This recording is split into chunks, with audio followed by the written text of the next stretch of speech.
Yes, hello, check, check, 1, 2. And for the first time, we welcomed you, the viewers at home. And thank you, Brick, 647 Fulton Street, downtown Brooklyn. Brick, yes, Brooklyn Free Speech. Welcome to the first show. My name is Farrakhan Norris, and I have a wonderful host, guest, and future entrepreneur herself. Yes, yes, and she is here as well. And you are. Introduce yourself, please. I'm Kenine Diva Crawford, and I aspire to own something of my own, and glad to participate in this episode because it is something that I'm interested in myself, and hope you too will be interested in becoming an entrepreneur and finding out what we can do financially to further yourself, ourselves, and other people. And I hope you enjoy the show. Okay.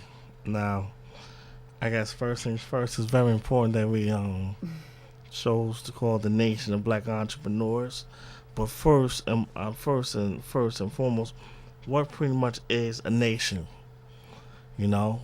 I mean, nation pretty much is considered, I'm going to keep it short and simple and sweet. It's a large body of people.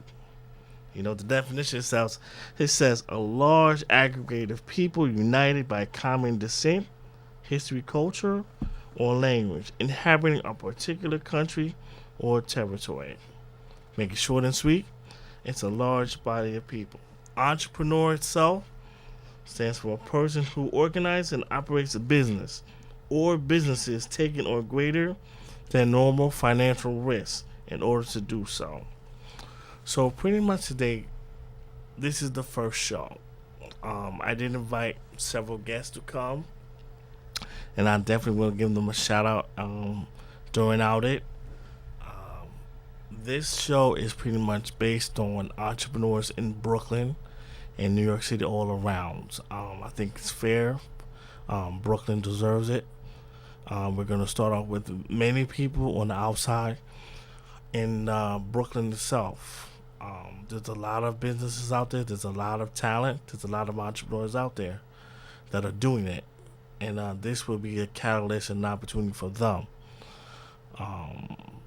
to be on this show. So without first and foremost, I'm actually going to share some images and discuss the needs for this show, the Nation of Black Entrepreneurs. I'm going to share some different clips. So sit back and relax.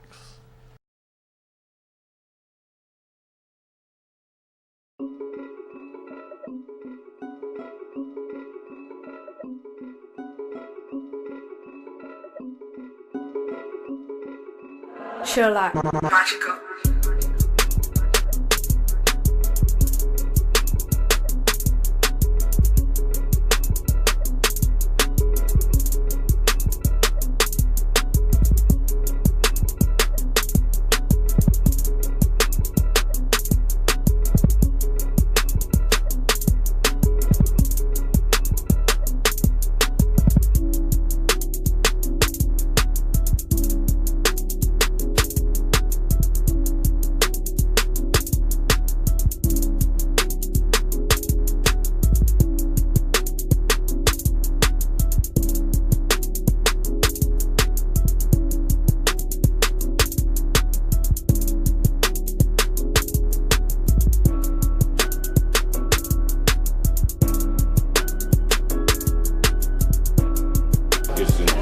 That our community begins to give back and support its own institutions.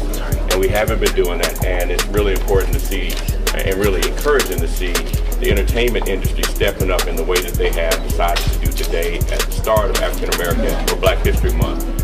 So for me as a councilman in the heart of the city, it really is important, and I want to make sure that the whole community knows that we're going to double down on our efforts to, one, open up accounts, but also begin to extend the financial literacy to our entire community so that people are aware of what can be done if we band together and support our community. Okay, Mike, I saw you shaking your head on the financial literacy. Absolutely. People really need to get it, and drop that mic down a little bit so I don't see it. Gotcha. A little bit farther down. All Gotcha. right, very good. Thank you, sir. Talk to me about how important it is for the financial literacy. Financial literacy is something that starts small, it starts local. It starts small by you walking your child in the bank, opening up a small bank account, and beginning to help them understand how to save money. Your second phase of financial literacy comes in when you're going off to college. You get that first debit or credit card that teaches you how to responsibly pay your bills on time. If we do that to children from the time they're knee-high to the grasshopper until they get to the top, what we're creating is a human being who understands finance, who's not going to fall victim to credit scams, not going to let the school loans get under them, and most likely is not going to end up on any type of social program. What we need to create is people who are strong, people who are independent, people who want to grow up, who have local businesses and spur our economy. We can do that by thinking small. Small banks you build real relationships with, you have a better sense of growth. You do it by being local. Being local means banking at banks that are there, that are in you. You can have a major bank, but have a local bank that you do business with. And for my case, you think black. This is a 100-year-old institution nearly. It has been a cornerstone of the black church, the black community here in the black mortgages, mid-century, and I look forward for another 100 years. So I'm thinking small, thinking local, thinking black. This is how I'm starting off my black history. And it is important what he said as far as a black institute. This is a twofold thing for folks getting involved in this, correct? Correct. This institution has been around for over 95 years, and it is our mission, and it continues to be our mission for economic empowerment. We believe that change starts there. We are just truly honored to have this wonderful group of entertainers who are world-renowned in their own right to join us and unify with us in this revitalization and this movement to create economic prosperity for our communities, our children, and we want to take it to the nations. Okay. Usher, the importance of getting people involved in banking, because a lot of folks come out of high school, they don't know anything. Economic empowerment is by far the most important key to any product set in the inner city. And part of the reason that I'm letting my celebrity, if that's what you want to call it, I'm a black man who I feel men and women who are in Atlanta should come and show their support for what we're doing here to kick off your Black History. Absolutely. Thank you. Last man. How you doing? Good. Your thoughts on the turnout that you're seeing here today? Oh man, it's incredible. It's moving. It's mind blowing. I'm from Mississippi, and having the understanding of needing to invest in my community, in myself, and a lot of the newer generation, the younger generation, don't really understand about trying to be financially free, understanding your credit, how to invest your money, when to invest your money, and just to be a part of this, to be around so many people that actually are humble, or have humbled themselves to come out here today and speak on such a major topic. I'm just blessed. Killer Mike killed it, you know what I'm saying? With a good understanding of what we need to do as a community, and that's really putting to these black-owned businesses and just people and investing in general. Right. One more thing. Okay. Let me say that if you do not have to be black to bank at this bank, I hate that I even have to say that, but it's been a question. So I want to first applaud my white fans that are out there that went online and hit me with screenshots of Mike, we have started an account online. So, but if you're a small business, if you're a local guy, if you're Spanish, like my man Cap G right here, not a black kid, young artist from Atlanta, heard about what we were doing, brought his butt all the way up from Old National. If you're an Atlantan, like Kwanzaa, like Shanti Das, and you've been in this city and been away and been throughout the world, you know the power and the strength that the African Americans have in the city. It's important we maintain it by not looking at black history, by being black history and making sure that we come support this bank. So thank everyone for coming out. Thank y'all for watching, and we're going to do this many more times this year. That's right. Very good. Thank you.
My name is Mose James, executive producer of happiness at OMG Group, and we've done a lot of business here in Atlanta. It's been really good to us, so I definitely want to not only invest back into the city, but invest back into people that look like myself. I saw Killer Mike's post on Instagram, and I rushed down here to make sure I opened up an account.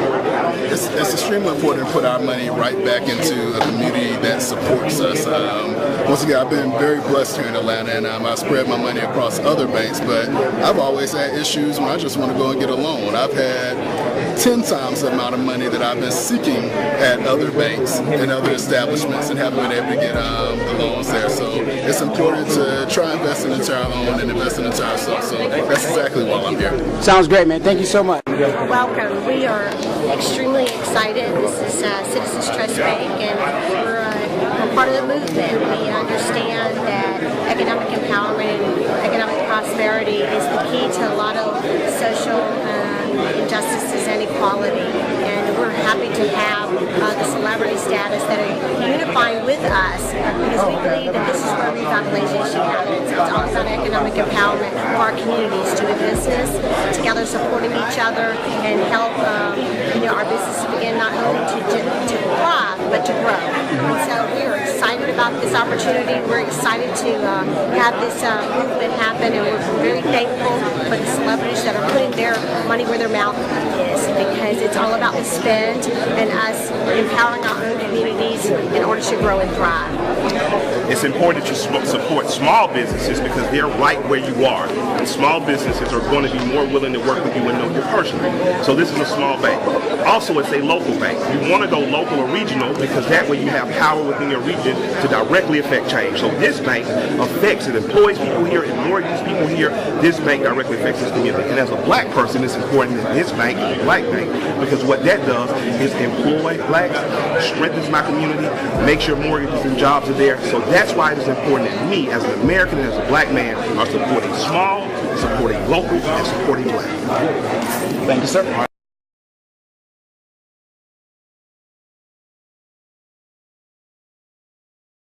The best way to control melanated people is keeping them poor and disenfranchised, and this is what has happened to black people in America. There's a reason why black people have been economically undermined, because it's very easy to control poor people. When people are poor, you can do whatever you want to them, and they won't have the economic power to fight back. They won't have the economic power to put a politician into power to help them out. They won't have the economic base to really take care of their basic needs, so then you can control them any way you want to. See, white folk lend us money. They don't pay us, because they know that they're going to get it right back. 1866 and up to about into the 1920s, black folk had the greatest economic achievement they've ever had in this country. Even though it didn't occur under integration, it occurred under segregation. Those black folk had managed to acquire over 20 million acres of land, according to the United States Census in 1920. 20 million acres of land. But between 1920s and 1950s, they lost almost all of it. Back in the 1920s up to the 1940s, we had black broom factories, we had black mattress factories. Almost every black major city had at least 2 cab companies. We had black bus companies, we had black shipyard up here in Baltimore. When I say black bus lines, I'm not talking about just having 3 or 4 buses. We had over 500 buses. And this is in Winston-Salem, North Carolina. And our bus company didn't just service just the black neighborhoods, it serviced the blacks and the white neighborhoods. We had 2 black cab companies. We had the Harris Cab Companies and the Campbell City Cab Companies. But they used to have their own restaurants. They had the best nightclubs in the country. The blacks had 2 baseball leagues. Each baseball league had 8 teams. We had over 500 of the best baseball players in the world. But what did they do? They wanted to integrate. So as soon as they put Jackie Robinson on the Brooklyn Dodgers, black folks said, we'll give up all of our black baseball leagues, black teams, and all our black players, and we can just get one black boy to play on a white team. Black Americans were gung-ho about integration because we thought that would be our passport to freedom. We equated integration with freedom. That scared whites to death. And see, at that time you had whites, a lot of these white separate communities. You had white Polish communities, you had white Jewish communities, you had white Italian communities, you had white Irish communities, and white folks said, well, we're not going to if these blacks going to integrate, we're going to come together and organize as a unit. And so white folks then dropped all their little communities and said, no, we're going to organize as a one white bloc. We're not going to talk about I'm being Polish and you're Irish and German anymore. We ain't going to do that anymore. We're going to stick together as a group. Because we're not going to let all these blacks come and penetrate us. Because we were doing things and becoming self-sufficient, that became a threat. So instead of them just coming out and attacking, because they couldn't just come out with an all-out attack, we were a little bit too strong for that, and we would have fought back, and there would have been a civil unrest that would have definitely undermined the security of the country. Instead, they said, well, let's invite them into a place that they've always coveted, and that is into the white estuaries of power, into the white citadels of power. Let us make sure we bring them in and incorporate them to us, and therefore, being that they're going to have to buy their facilities and all their materials from us, they're going to have to interface with us anyway, they're going to dress like us, act like us, and we will take the best of what they have and capitalize eventually and take it over. We will have quelled or stopped any threat or competition to our business, and that's exactly what they did. So black folks stripped themselves of all their resources. They stripped themselves of their unity. They stripped themselves of the role model when all blacks used to live together. Then they had their own role models. All the doctors and lawyers and teachers with the black lived all together. You had a sense of community. You knew each other. You trusted each other. You worked with each other. You participated with each other. You learned how to buy from each other, to sell each other, to support each other, to care about each other, to love each other. Where black folk up into integration, blacks never locked their homes. We practice a very profound humanity. If an Asian opens a store in our community, we do not boycott and discriminate against them. If an Arab opens a store in our community, we do not boycott and discriminate against them. If a Jewish person opens a store in our community, we do not boycott and discriminate against them. We shop with all peoples. We treat all peoples equally. The problem is they're not treating us equally. See, we caught in our own humanity. And until we begin to address that, and demand that others practice towards us the same human concern and love that we practice towards them, we will stay in this situation. You know what the question is that a lot of people ask me all the time? How did you make it? How did you make it? Well, I tell you, there's only one answer for that. And I say this in the press all the time, but people will cut it out of articles, or they don't want it printed, or they don't want it said. But the truth be told, it was nothing but the grace of God. Nothing but the grace of God. You can plant seeds all day long. You can go around giving your business card to people. You can go around knocking on doors and auditioning. You can do all of that every day of your life. And nothing, for most people, nothing happens.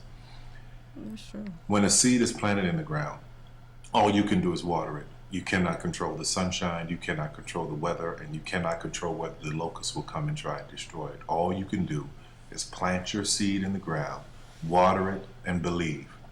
That is what allowed me to be in this position right now. I would not stop believing. I planted my seed. I worked really hard. I had one idea, and that was to do a play. All the other stuff came. My only idea, my only focus was to do my one play. And I knew if I could get that to work, everything else would come to pass. There's so many people who go in so many directions. This week they're doing this, and next week they're doing that, and next week they're doing this, and next week they're going to be in real estate, and the next week they're going to open a salon. And those kind of people are all over the place, and I usually try to get them to focus. Focus on one thing, one area. Put all of your energy into watering one area. If you spread the water across many, many seeds, you don't have as much water for one seed. So focus on one thing. Make it your priority and stick with it no matter what. No matter how many people told me no, no matter how many people lied to me, no matter how many times I put the show up and nobody came. I remember when I did my very first show, I worked my butt off and saved $12,000 tax returns from H&R Block money. I saved it, worked hard, saved it myself, rented the 14th Street Playhouse, put that show up, thought that 1,200 people would come over a weekend, and 30 showed up, and I knew every one of them. But I didn't stop. That didn't deter me. That was in 1992. 93, same thing happened. 94, 95, 96, 97, up until 1998. Same devastation, nobody showing up in the audience. I was doing one show a year, working with different promoters, trying to get the show up, and nobody showed up. But I didn't stop. And what I say to you now, looking at me now, here, I am a human being. There's no difference between my humanness and your humanness. The only thing is, if you're trying to get there, you cannot stop believing in any way. No matter what anybody says, no matter what anybody tells you, you have to know it beyond knowing it. And it is a feeling. When something is for you, this is how I knew it was for me. When something is for you, there's a feeling that is deep down inside of you that will not allow you to let it go. It will keep you going when you can't even keep yourself going. That's why the mantra here at the Tyler Perry Studios is a place where even dreams believe. Because there comes a time in your life where you've worked and you've stressed and you tried to get there and you couldn't on your own, but you have a dream. And that dream has to take on the belief for you because you can't do it by yourself. So what I would tell you is this: don't stop. Narrow your focus to one idea, and make it work. That will give birth to all the others. All you can do is plant the seed and water it. God himself has to give the increase. Only God can make the sunshine. Only God can bring the rain. I went through the process of starting. Let me bring this down 1 second. But I did went through the process of starting a business. Chase what is kind of the even hot with that, passion of the day. People say you have to have a lot of passion even for with what that, you're doing, and it's totally true. And the reason is because it's so hard that if you don't, any rational person would give up. this is Steve Jobs. He got something really to say hard. right now. And you have to do it over a But sustained. I'm actually going to put that on pause for 1 second because even with myself, you say you're an entrepreneur as well. I would like to become. Oh, you would like to become an entrepreneur. Mm-hmm. Okay. So even myself, I went down to the Court Street, paid it off, the fees. I got a certificate. I think the main thing is planning. That is wonderful. We all want to be an entrepreneur, right? But what's the first step? I think that no matter the business, whether it's fashion, whether it's you want a barber shop, whatever the industry is, you definitely have to, I guess, create a plan. Capital, definitely money, having the resources is important for it. The discipline. The type of business itself. Being that it's almost 2000. It's gonna be 2017. You have so many businesses out there, from online.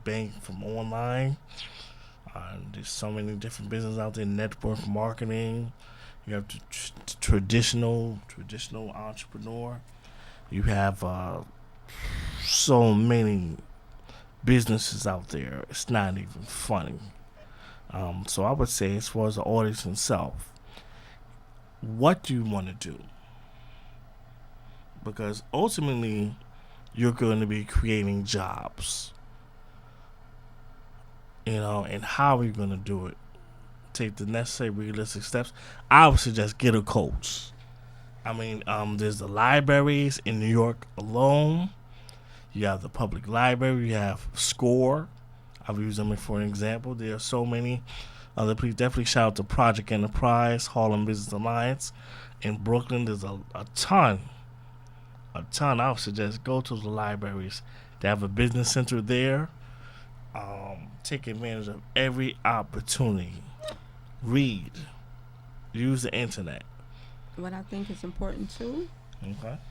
What I think is important too is distinguishing yourself from a lot of the other businesses, because I'm thinking to myself, your business is going to be very similar to someone else's business, but what might make the difference between you getting that business and somebody else is the things that distinguish you. Whether you got wonderful giveaways, you're open earlier or later, so you have special guests, special times, special graphics, special whatever. I think the best thing for any entrepreneur and any business, just on thought, is to be able to distinguish yourself, because there are going to be people competing with you, trying to produce and sell the same products or do the same thing, have the same services. If you can find a way to make your business stand out, it's likely you're going to get a lot more business than just being part of a community that is doing the same thing. And that also translates into your future. The businesses that are not doing too well, they're just not going to do too well. But the ones that are going to do well probably are the ones that distinguished themselves or had maybe a little extra or stood out a little more. So I think that's probably important too to any business that you're trying to do also. You want to keep that going.